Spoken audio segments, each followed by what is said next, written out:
Hello friends, welcome to Mithuntips. இன்றைக்கி நம்ம ஒரு வெரைட்டி ரைஸ் ரெசிபி தாங்க பார்க்க போகிறோம். பூண்டு சாதம் எப்படி செய்யலான்னு பார்க்கலாம். இது என்னோடய ஸ்கூல் டைமில் எங்கள் அப்பா எனக்கு அடிக்கடி செஞ்சு கொடுப்பாங்க. என்னோடய மோஸ்ட் ஃபேவரட் ரைஸ்னே சொல்லலாம். ஸோ அந்த ரெசிபியை உங்கள் கூட நான் இன்றைக்கி ஷேர் பண்ண போகிறேன்.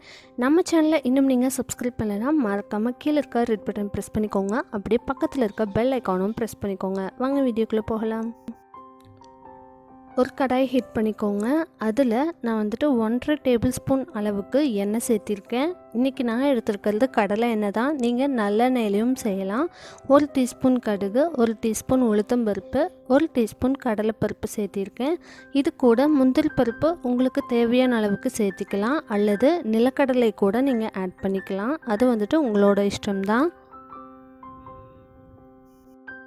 இப்போ இது எல்லாமே பார்த்திங்கன்னா லைட்டாக கலர் சேஞ்ச் ஆகணும், நல்லா வாசனையும் வரணும். அந்த மாதிரி நல்லா ஃப்ரை பண்ணி விட்டுக்கோங்க. இப்போ இது கொஞ்சம் ஃப்ரை ஆகிடுச்சு. இந்த ஸ்டேஜில் நம்ம 2 கொத்து அளவுக்கு கருவேப்பிலை சேர்த்திடலாம்.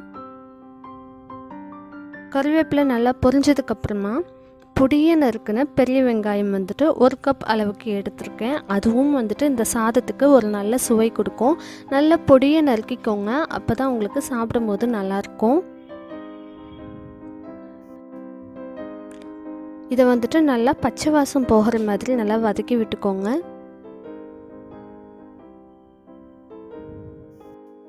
வெங்காயம் லைட்டாக கலர் சேஞ்ச் ஆனதுக்கப்புறமா, அதாவது பாதி வதங்கினதுக்கு அப்புறமா நம்ம இதில் பூண்டு ஆட் பண்ணிக்கலாம்.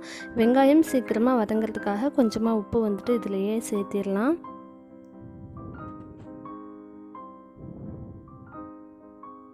இப்போ இதில் ஒரு 15 பல் பூண்டு சேர்த்திக்கலாம்.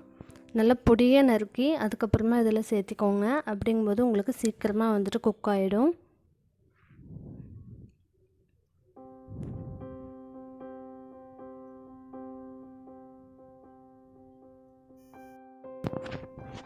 பூண்டு நல்லா வறுபடணும். அதே சமயத்தில் நம்மளுக்கு வெங்காயமும் பார்த்திங்கன்னா தேஞ்சு போயிடக்கூடாது. அதனால் மீடியம் ஃப்ளேம்லேயே வச்சு குக் பண்ணிக்கோங்க. இப்போது இது லைட்டாக வதங்கினதுக்கப்புறமா இதில் நம்ம மசாலா தூள் எல்லாமே ஆட் பண்ணிடலாம். முதல்ல ஒரு 1/4 டீஸ்பூன் அளவுக்கு மஞ்சள் தூள், 1 டீஸ்பூன் அளவுக்கு மிளகாய்த்தூள் நான் தனி மிளகாய்த்தூள் தான் சேர்த்திருக்கேன். நீங்கள் குழம்பு மிளகாய்த்தூள், அதாவது வீட்டில் அரைச்சிருப்போம் இல்லையா, அந்த மிளகாய்த்தூள் இருந்தது தான் நீங்கள் 2 டீஸ்பூன் அளவுக்கு சேர்த்திக்கோங்க. இப்போது இது கூட நான் ஒரு 1/2 டீஸ்பூன் அளவுக்கு மல்லித்தூள் சேர்த்திருக்கேன். இந்த ரெசிபிக்கு தேவையான அளவுக்கு உப்பும் ஆட் பண்ணியாச்சு. இப்போ இது எல்லாத்தையும் நல்லா ஒரு தடவை வதக்கி விட்டுறலாம். இது நல்லா பச்சை வாசம் போகிற வரைக்கும் வதக்கி விட்டுட்டு ஒரு மூடி போட்டு மூடி வச்சுக்கோங்க. மீடியம் ஃப்ளேம்லேயே வச்சுக்கோங்க, அதாவது லோ டு மீடியம் ஃப்ளேம்லேயே வச்சுட்டு ஒரு 10 மினிட்ஸ் மூடி போட்டு மூடி வச்சுருங்க. அவ்வளோதான். இப்போ நான் 10 மினிட்ஸ் கழித்து இப்போ பார்த்திங்கன்னா எண்ணெய்லாம் நல்லா பிரிஞ்சு வந்துருச்சு. இந்த ஸ்டேஜில் நம்ம சாதம் வடித்து நல்லா உதிரியாக இருக்கணும். அப்போ தான் உங்களுக்கு ஒரு நல்ல டேஸ்ட் கொடுக்கும். குழஞ்சிருச்சு அப்படிங்கும்போது அந்த டேஸ்ட் நம்மளுக்கு கரெக்டாக கிடைக்காது. ஸோ இப்போ ரெடி ஆயிடுச்சு. நம்ம சாதத்தையும் போட்டு நல்லா கிளறி விட்டுக்கலாம்.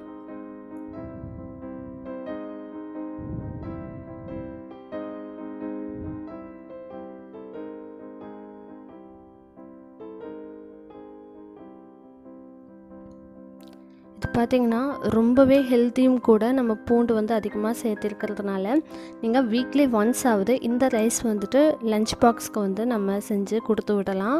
ரொம்ப ஹெல்த்தி, ரொம்ப டேஸ்டியும் கூட. இதுக்கு சைட் டிஷ் பொட்டேட்டோ நம்ம ஃப்ரை பண்ணி கொடுத்து அனுப்பலாம். அதுவும் பார்த்திங்கன்னா ரொம்ப நல்ல ஒரு காம்பினேஷனாக இருக்கும். அந்த ரெசிபி நான் ஆல்ரெடி வீடியோ அப்லோட் பண்ணியிருக்கேன். அதோட லிங்க்கும் டிஸ்கிரிப்ஷனில் கொடுக்குறேன், செக் பண்ணி பார்த்துக்கோங்க. இந்த ரெசிபி உங்களுக்கு பிடிச்சிருந்தா நீங்களும் ட்ரை பண்ணி பார்த்துட்டு எப்படி வந்துச்சுன்னு சொல்லி கீழே கமெண்ட் பண்ணுங்கள். தேங்க்ஸ் ஃபார் வாட்சிங்.